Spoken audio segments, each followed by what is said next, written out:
Admiral Malachur stood on the command bridge of his flagship, the Sovereign Dominion, gazing at the holographic projection of the blue-green planet rotating slowly before him. His scaled skin glistened under the ambient light as his four eyes narrowed in assessment. The primitive world designated as Sol, 3 in Cthar star charts looked unimpressive, yet the preliminary scans indicated a rich biosphere teeming with life and resources. Pathetic, he rumbled, his translator converting the guttural Cthar language into the standard Galactic common tongue for the benefit of the few non-Cthar specialists on his bridge. Another pre-stellar civilization ripe for enlightenment. The Cthar Empire had stood for over 12 millennia, expanding across 3 spiral arms of the galaxy through military might and technological supremacy. Their massive warships, energy weapons, cloaking technology, and faster-than-light travel had subjugated countless species, all in the name of bringing order to the chaotic cosmos. As a commander of the 7th Vanguard Fleet, Malachur had personally overseen the integration of 17 planetary systems into the Empire. High Commander, his science officer, Zeltak, approached with a datapad. "We've intercepted and decoded their communication signals. Interesting findings about the dominant species." Malachur took the pad, his clawed fingers scrolling through the information with practiced efficiency. The beings called themselves humans, a fractured species organized into competing nation-states with rudimentary nuclear capabilities and early solar system exploration. Their technology was at least 3 centuries behind Cthar standards, their weapons primitive, their space vessels fragile and slow. What caught Malachur's attention, however, was the cultural analysis section. Their society places unusual emphasis on certain gender demographics, Zeltak explained, pointing to specific data points. Young females appear to hold significant reproductive, aesthetic, and emotional value across most of their cultural subgroups. Malachur's mandibles clicked in the Cthar equivalent of a contemplative smile. Fascinating and convenient. Standard Cthar protocol for pre-stellar civilizations involve a gradual approach. Observation, selective contact, demonstration of power, followed by the presentation of terms for subordination or protected status within the empire. It was methodical, tested, and effective. But Malachur was not known for patience. "Prepare the stealth insertion teams," he ordered suddenly, causing his executive officer to look up in surprise. "Sir, we haven't completed the full cultural and military assessment as per Imperial protocol." Malachur waved a dismissive hand. "These humans are fractured, primitive, and incapable of interstellar travel. Their weapons can barely reach their own moon." He pointed to the planet. "We will accelerate the process. A demonstration of our absolute power, swift, shocking, and precisely targeted." He turned to his tactical officer. "Select 50 young females from their major population centers. New York, Tokyo, Paris, Rio, Lagos, the places they consider most significant.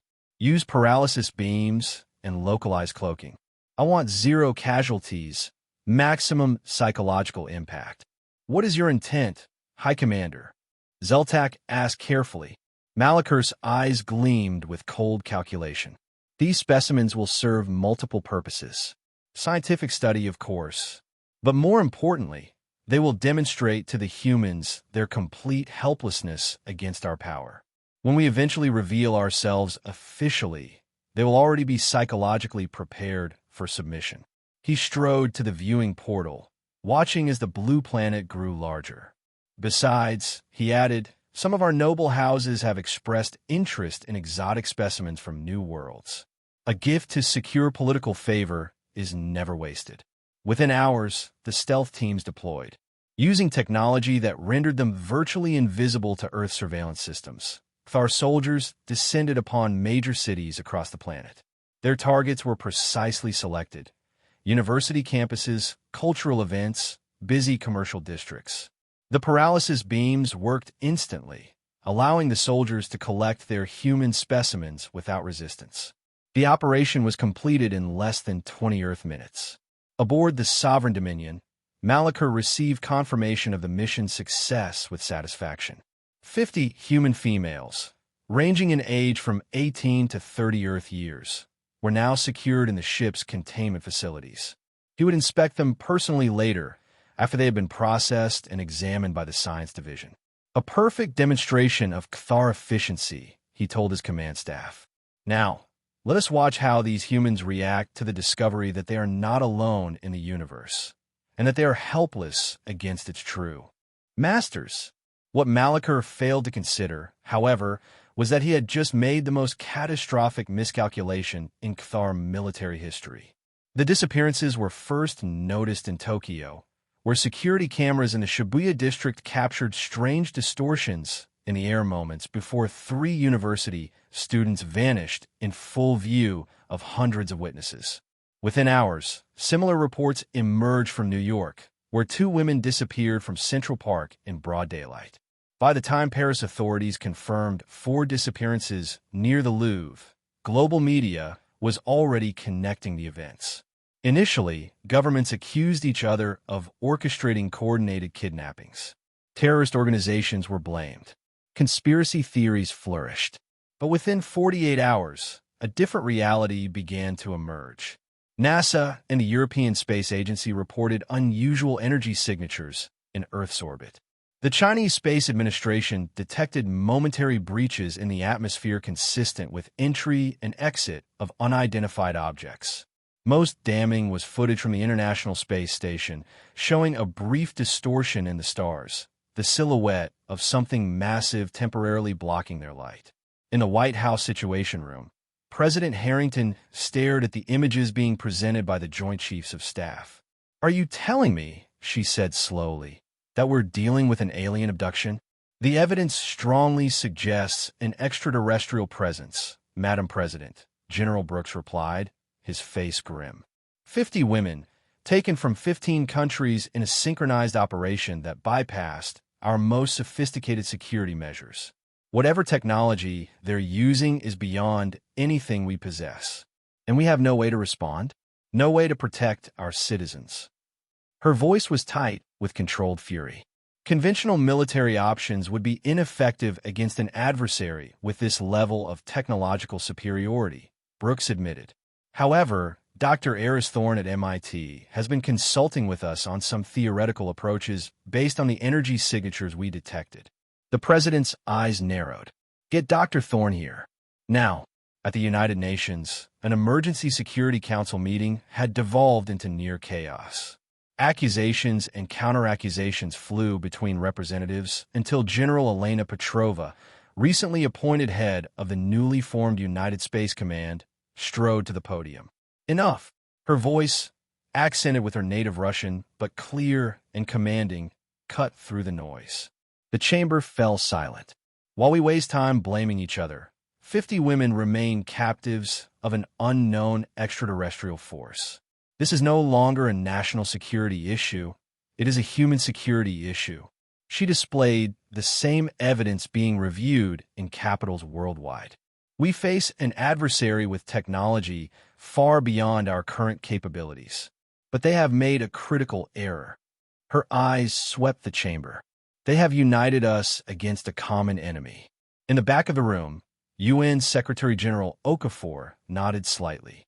This was the moment they had prepared for, the reason why the Space Command had been created despite political opposition. Not because they had expected alien abduction, but because humanity needed unified response protocols for any potential extraterrestrial contact scenario. I am hereby invoking Security Resolution 2147, which grants the United Space Command emergency authority in matters of extraterrestrial contact. Petrova continued. I request the immediate implementation of Operation Earth Shield, the full mobilization of global scientific, industrial, and military resources under unified command. After a tense silence, China's representative stood. China supports this action. The U.S. representative followed. The United States supports this action. One by one, the permanent members of the Security Council gave their assent, followed by the non-permanent members.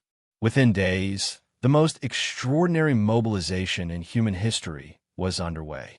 Defense industries pivoted to producing components for space-based defensive systems designed by multinational engineering teams.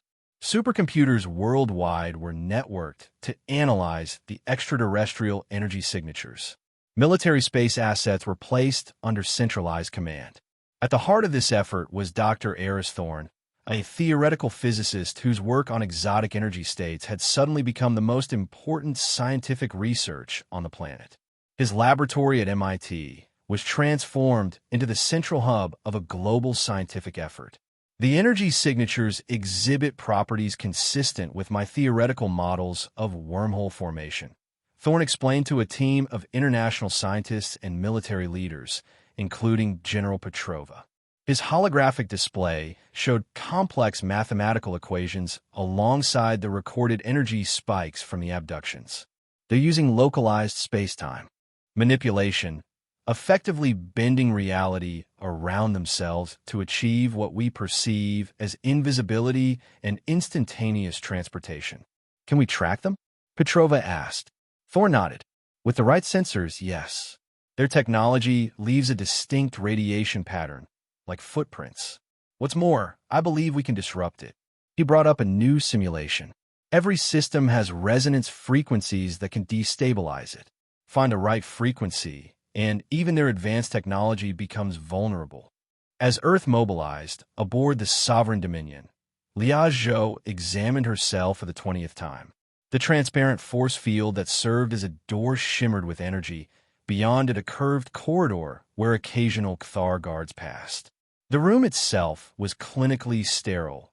A bed-like platform, sanitation facilities that had taken her hours to figure out, and strange devices embedded in the walls that seemed to monitor her vital signs. Lia, a 23-year-old aerospace engineering student from Stanford, had been taken while visiting family in Shanghai.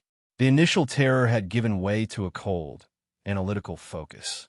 Her training had taught her to observe, analyze, adapt, skills now directed toward understanding her captors and their technology. The other women were held in similar cells along the curved corridor. Through careful observation, Lia had identified patterns in the guard rotations and the subtle fluctuations in the force fields when the ship's power systems diverted energy elsewhere. She had managed brief conversations with the women in adjacent cells. Fatima Esker, a computer science researcher from London, Sophia Mendez, a medical student from Mexico City, Neela Patel, a linguistics major from Mumbai. Each brought different skills and perspectives, and together they had begun piecing together understanding of their situation. They underestimate us, Liao whispered to Sophia during one guard shift change. They treat us like specimens, not thinking beings. Sophia nodded. The ones in the medical bay, they don't even bother concealing their procedures or equipment from me. I've been memorizing everything. Their writing system is partially logographic, Neela added from her cell. I've identified recurring symbols for power, system, and security. They've connected my tablet to some kind of network for analysis, Fatima whispered. But their cybersecurity is focused on advanced threats, not basic exploits. I think I can create a backdoor. Leah's eyes gleamed in the dim light. Then we have work to do. Over the following days, the captive women formed a covert resistance. They carefully shared information during brief windows of opportunity, building a collective understanding of Kthar technology, ship layouts, and routine operations. Fatima worked on exploiting her access to the ship's information systems. Neela decoded more of the Kthar language. Sophia gathered intelligence on their biology and medical technology. Lia focused on the ship's engineering systems, particularly the communications array. If they could send a message to Earth, any message, it might give humanity a fighting chance. Their opportunity came when Malachar ordered a demonstration.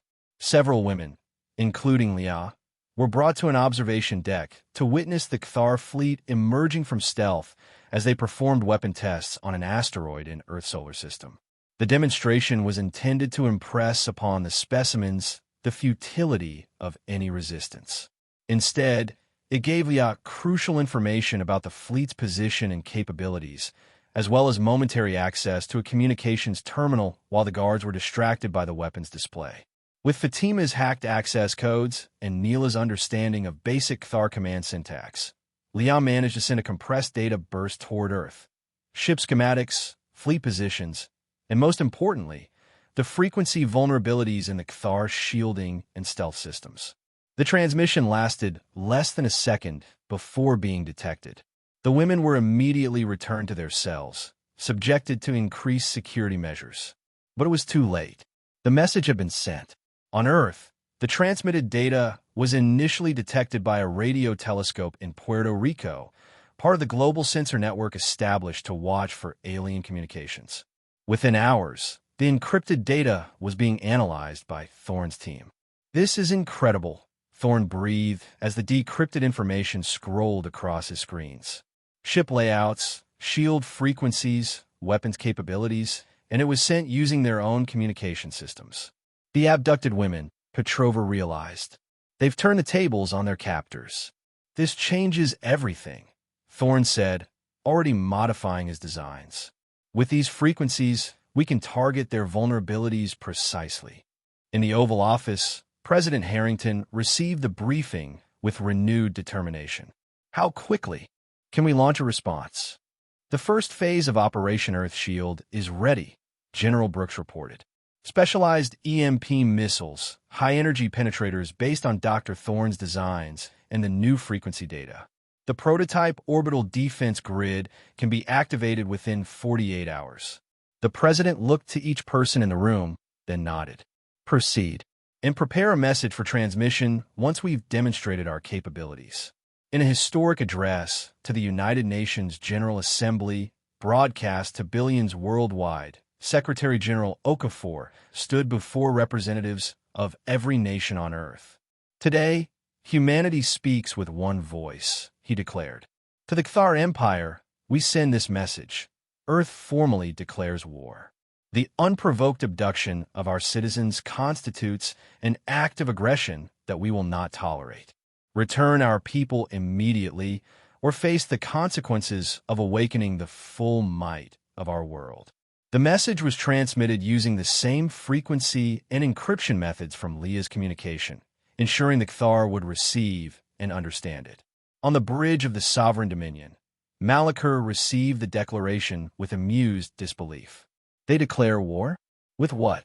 Stone spears and chemical rockets." He laughed, a harsh sound that his officers dutifully echoed. "Let them rage against the inevitable. Soon they will understand their place in the order of things." His tactical officer approached cautiously. "Sir, they're using our communication protocols. The human specimens must have accessed our systems." Malachur's amusement vanished. "Impossible. Increase security on the containment level, and prepare a demonstration of our main weapons array. Target one of their unpopulated polar regions. A warning shot to respond to this." Declaration. Before he could issue the order, proximity alarms blared across the bridge. "Multiple approaching objects," the sensor officer reported, confusion evident in his voice.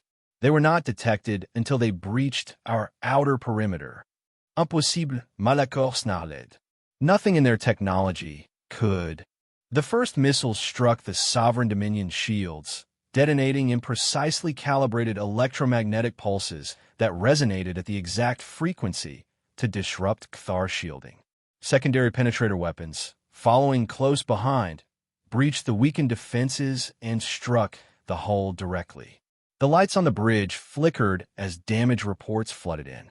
Stealth systems compromised in sectors 7 through 15. Secondary power conduits failing. Hull breach on deck 12. Malachur gripped his command console, fury and disbelief warring on his alien features. Return fire. Launch interceptors. But Earth wasn't finished. A second wave of attacks targeted the support vessels, smaller and more vulnerable than the flagship. 2 scout ships lost stealth capability entirely, becoming visible to Earth's conventional detection systems. A supply vessel's engines were crippled. "How is this possible?" Malachur demanded. "Their technology is primitive." "Sir," his science officer's voice was strained. "They're using our own shielding frequencies against us. They've adapted their weapons to our specific vulnerabilities." The implications hit Malachur like a physical blow. These humans weren't merely lucky. They had analyzed Cthar technology and developed effective countermeasures in a matter of days. He had catastrophically underestimated them. Regroup the fleet. Maintain distance from a planet.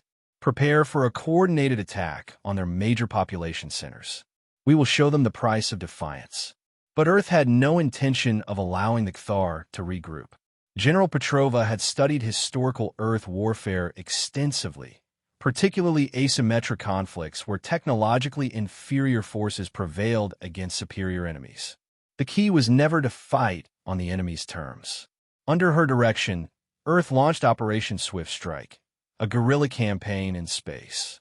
Small, agile vessels, hastily assembled from military satellites and retrofitted with Thorn's adapted weapons, attacked Cthar supply lines, ambushed isolated scout ships, and laid mines in asteroid fields where the larger Cthar vessels sought to hide.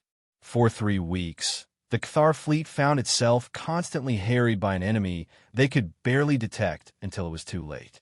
Earth used its intimate knowledge of the solar system to full advantage, hiding behind moons, using the sun's radiation to mask approaches, and setting traps in orbital paths that Cthar navigators, unfamiliar with the system's gravitational peculiarities, blundered into repeatedly. Aboard the Sovereign Dominion, now bearing scars from multiple engagements, Malaker's frustration reached a breaking point. Enough of this humiliation, he growled to his command staff. We will end this conflict decisively. Prepare the primary weapons array for planetary bombardment. Target their largest population centers. Once they experience true devastation, they will surrender or perish. The Cthar flagship altered course, heading directly for Earth with a portion of the fleet in formation. The sudden, brazen approach triggered immediate alarms in Space Command headquarters. They're making a direct run at us, Petrova informed the Emergency Council. Our intelligence suggests they're preparing to deploy Planet Killer-class weapons. Can we stop them? The Secretary General asked. Petrova's expression was grim. With conventional means? Unlikely. Their main flagship has sustained damage, but remains largely operational. Its primary weapons systems appear intact. Then we deploy the last phase of Earth's shield, Thorne said quietly. The last phase was a desperate gamble. A network of orbital defense platforms carrying weapons based directly on reverse-engineered Cthar technology, combined with a hastily assembled Earth space fleet consisting of militarized transport vessels and the first true space warships humanity had ever produced. Still untested in full combat, it represented humanity's final line of defense. As Malaker's fleet approached Earth orbit, they were met with a sight that gave even the hardened Cthar commander pause. A defensive line of Earth vessels and platforms, arrayed in a formation that suggested far more tactical sophistication than should have been possible for a pre-stellar civilization. They've adapted quickly, his executive officer observed with reluctant admiration. It changes nothing, Malaker insisted. Their vessels are improvised, their weapons copied. They cannot stand against. Alarms blared throughout the ship, more urgent than any before. Major power fluctuations throughout the vessel. The engineering officer reported, panic edging into his voice. Main reactor safeguards failing. Weapons systems going offline. What is happening? Malaker roared. The answer came not from his crew, but from the ship itself, as internal communication systems activated throughout the vessel. This is Lia Zhou, addressing all Cthar personnel. Her voice, calm and resolute, echoed through every deck. Your vessel is now under partial human control. We have initiated a cascading failure in your main power distribution network. Your weapons are disabled. Your shields are failing. You have one option: surrender. The impossible had happened. While the Cthar fleet was distracted by Earth space guerrilla campaign, Leah and her fellow captives had executed their long-prepared plan. Fatima had expanded her backdoor access into the ship's core systems. Neela had provided precise translations of critical command syntax.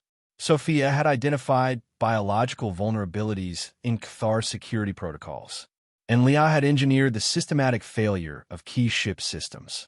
Taking advantage of the reduced internal security as crews focused on external threats, they had escaped their cells, freed other captives, and taken control of a secondary engineering station.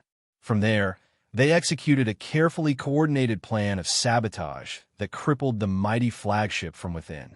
On the Sovereign Dominion's bridge, chaos reigned as systems failed in cascading sequence. Through the viewing portal, Malachor watched in disbelief as Earth's improvised fleet closed in, weapons charged, and aimed directly at his vulnerable vessel. The once mighty Cthar flagship hung in space, its weapons silent, its shields failing, its engines sputtering and dark. The battle for Earth reached its climax in high orbit above the Atlantic Ocean. With the Sovereign Dominion crippled by internal sabotage and external attack, Earth forces executed a precision boarding operation. Special space warfare teams, trained in weeks rather than years and equipped with hastily adapted equipment, breached the damaged hull at multiple points. Inside the massive vessel, they faced resistance from Cthar troops still loyal to Malachor, but the ship's compromised systems worked against the defenders. Life support fluctuated in key sections. Artificial gravity failed in others. Internal defense systems targeted Cthar's signatures as often as human ones, thanks to Fatima's reprogramming. The boarding teams fought their way through alien corridors, guided by schematics provided by the escaped human captives who now led them toward the bridge. The fighting was fierce. Cthar soldiers were physically imposing and well-trained, but the humans had surprise, desperation, and righteous fury on their side. Liajo, now equipped with a captured Cthar sidearm and communication device, led one team toward the bridge while Sophia directed another to secure the remaining human captives. Fatima coordinated from a secured engineering section, continuing to wreak havoc with ship systems to support the assault. When they finally breached the bridge, they found Malachor standing defiant amidst the chaos, his command staff arrayed around him with weapons drawn. "This is impossible," the Cthar admiral snarled as humans in improvised space combat gear surrounded him, weapons trained on his vital organs. "You are a pre-stellar species. You cannot defeat the Cthar Empire."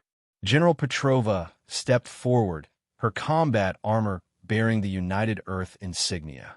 "You made a fundamental error, Admiral. You judged our advancement by our technology alone, not by our capacity to adapt, to unite, or to sacrifice for our own. We've analyzed your vessel's database," she continued. "We know the Cthar Empire's strengths and its vulnerabilities. We know your fleet structures, communication protocols, and strategic doctrines. If your empire wishes war with Earth, we are now prepared to bring that war to Cthar space."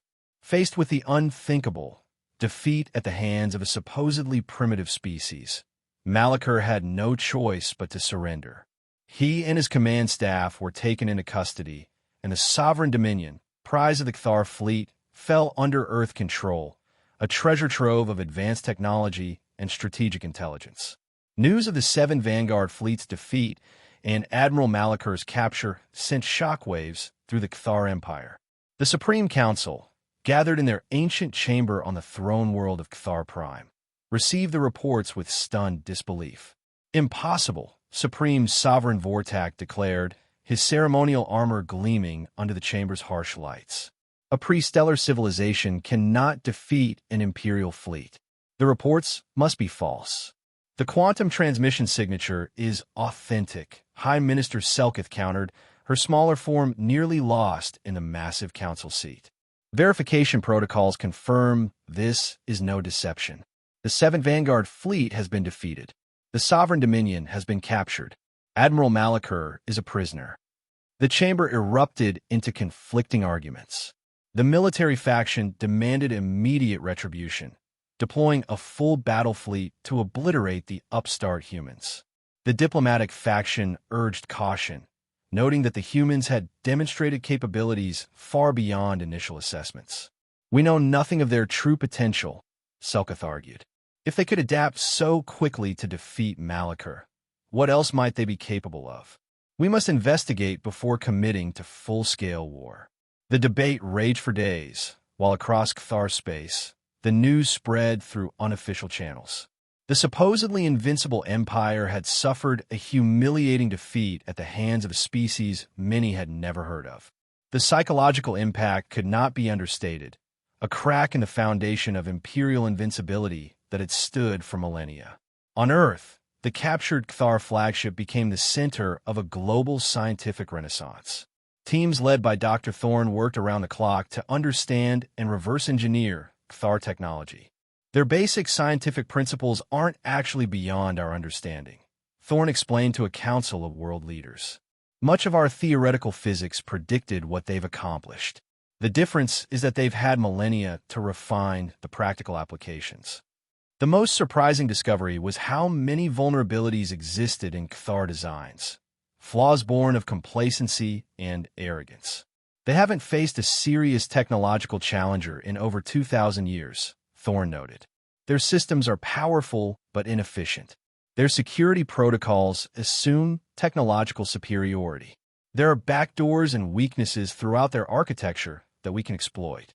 Humanity progressed in months what might have taken decades under normal circumstances. Cthar faster-than-light drive theories were integrated with Earth's nascent antimatter research. Their energy weapons technology meshed with Earth's advanced particle physics. Their materials science combined with human innovations in nanotechnology. The result was not merely copied Cthar technology, but hybridized systems that sometimes improved on the originals. While scientists worked, General Petrova and the Global Defense Council prepared for the possibility of a larger Cthar response. Earth's orbital defenses were strengthened. The first true human space warships entered production. A planetary shield grid, based on Cthar designs but modified with Dr. Thorne's improvements, began construction. With the captured communication systems from the Sovereign Dominion, Earth sent a new message to the Cthar Empire, one calculated to end the conflict without further bloodshed. The transmission included footage of Malachor in custody, demonstrations of Earth's new technological capabilities and terms for peace, recognition of Earth's sovereignty, reparations for the abductions, and equal exchange of scientific and cultural knowledge. "We do not seek war with the Cthar Empire," General Petrova stated in the transmission, flanked by leaders from every major Earth nation. "But make no mistake, we are prepared to defend ourselves with all necessary force. Your fleet's defeat was not a fluke.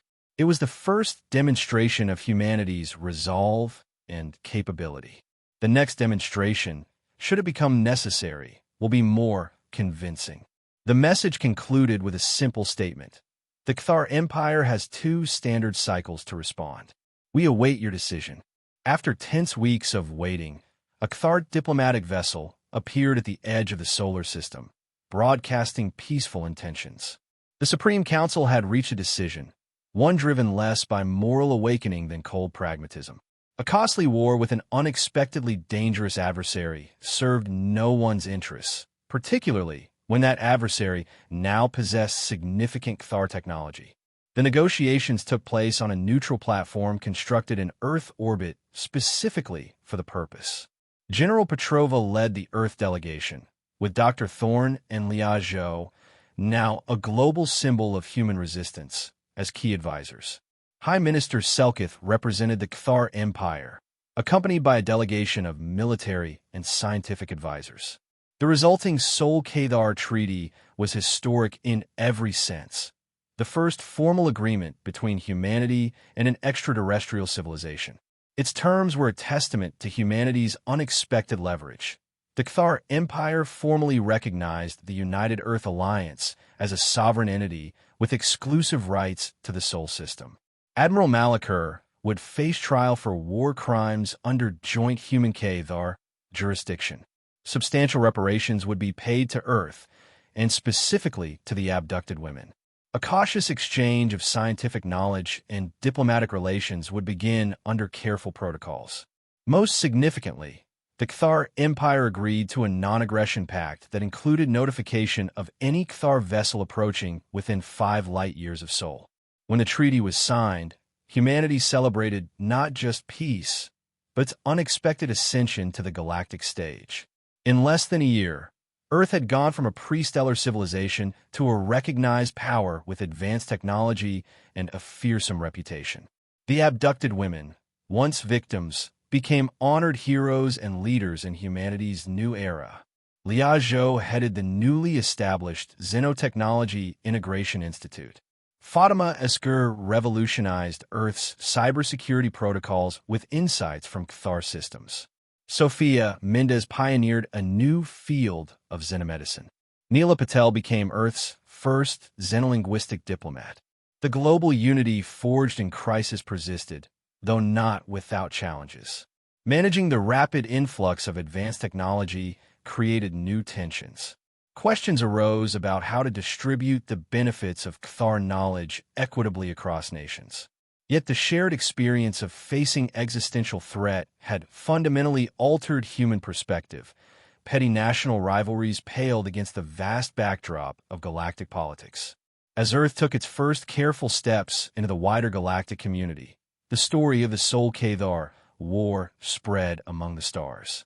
Other interstellar powers, many of whom had long chafed under Cathar domination or threat, observed with keen interest how a supposedly primitive species had humbled the mighty empire. The Cathar, once feared throughout known space, found their reputation tarnished. Where their ships had once inspired immediate submission, now they sometimes met calculated resistance or diplomatic maneuvering. The myth of invincibility, maintained for millennia, had been shattered. For Admiral Malachar, imprisoned in a joint Earth-Cathar facility awaiting trial, the bitter lesson was learned too late. His final statement before the tribunal became infamous throughout Cathar space, eventually inscribed as a warning in their military academies. I did not lose to superior numbers, superior weapons, or superior strategy. I lost because I believed technology alone determined the worth of a civilization. I failed to recognize that adaptability, unity, and courage are weapons more powerful than any warship. The humans were not primitive, they were untested. I provided that test, and in doing so, forged a new power that will shape the galaxy for centuries to come. His words proved prescient.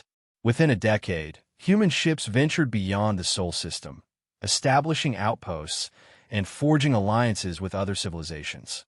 Earth's unique hybrid technology, combining Cathar principles with human innovation, created distinct advantages in certain fields. Their diplomatic approach, shaped by their own history of diverse cultures finding unity, resonated with many species weary of Cathar imperialism. A new message spread silently among the stars, carried in the wake of Earth vessels and the growing legend of how 50 human women helped defeat an alien empire. Do not underestimate humanity. Do not threaten what they cherish. For if provoked, this young species will rise with a fury that the galaxy has rarely witnessed, and they will not rest until justice is secured. It was a lesson the Cathar Empire had learned at tremendous cost. A lesson Admiral Malachar contemplated daily in his cell. A lesson that began with a simple, arrogant mistake, believing that those who appear weakest are always destined to submit. The galaxy would not make that mistake with humanity again.